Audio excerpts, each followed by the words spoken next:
Hey guys, I wanted to do an Easter video, Happy Easter, because it reminds me of something that I was in growing up and that I'm no longer in, which is this rigid thought structure and pattern around the Catholic Church.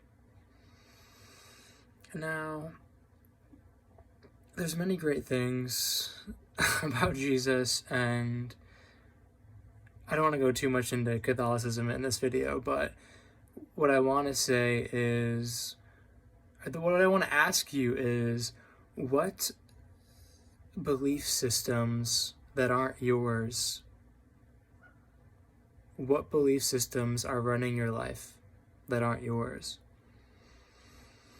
Because you think there's a payoff by subscribing to that belief system. For example, I'm bringing this up on Easter Sunday because a lot of people have subscribed to Catholicism to a T. So things like not having meat on Fridays during Lent. And again, nothing is inherently wrong. I'm going to keep saying that in my videos. Nothing is inherently wrong. But there's a humongous difference between giving up meat on Fridays because that's something that feels good for you to do, that's in alignment with you, versus just doing it because you're supposed to do it, because you have to do it, because someone else is telling you to do it, because subconsciously you think you're a bad person if you don't do it because you're Catholic and the priest says that you must do it if you're a good Catholic or whatever the fuck they say.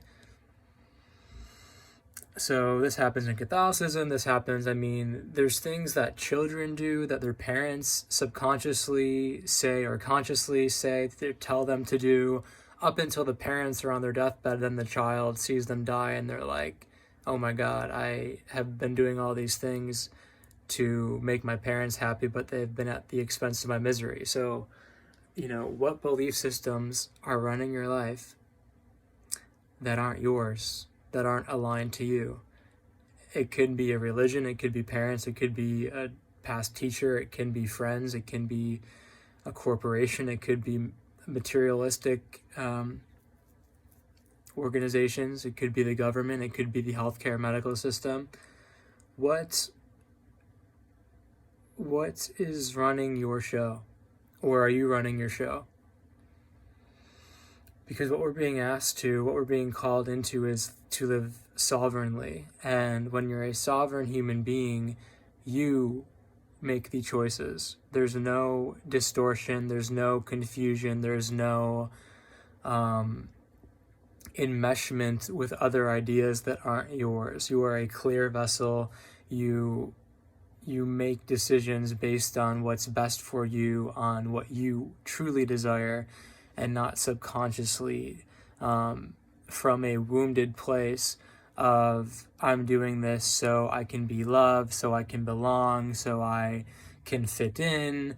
So, we're going to be seeing this play out a lot more in 2021 with the medical system, with vaccines, with anything else that's going to be pushed out.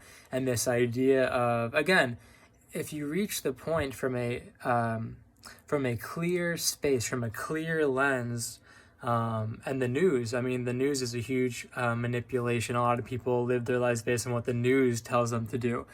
But again, there's nothing necessarily right or wrong, but we're going to see this play out with a lot of people and how what they thought was their belief system in the medical field. A lot of humans are going to see that it wasn't necessarily their beliefs, that they've been programmed slowly over their entire life to believe certain things were in their best interest when ultimately they're not necessarily in their best interest. And that's all I'm going to say on that. So, what do you believe? Why do you believe it? And again, there's a big difference between acting on something and choosing something because you actually want it, because it feels good to you, because it empowers you, because it's in alignment with you, because you want it, you desire it. You're allowed to choose your desires, okay?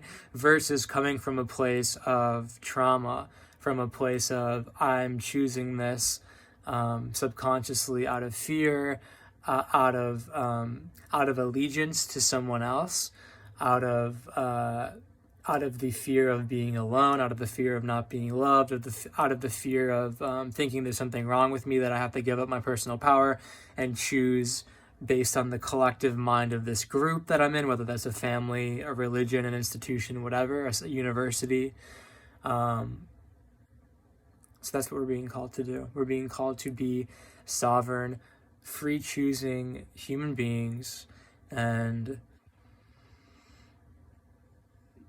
it's a beautiful thing. It can be very uncomfortable at first when you start stepping into this, because for most of us, our whole entire lives, we've been choosing with the group mind and not with our own uniqueness.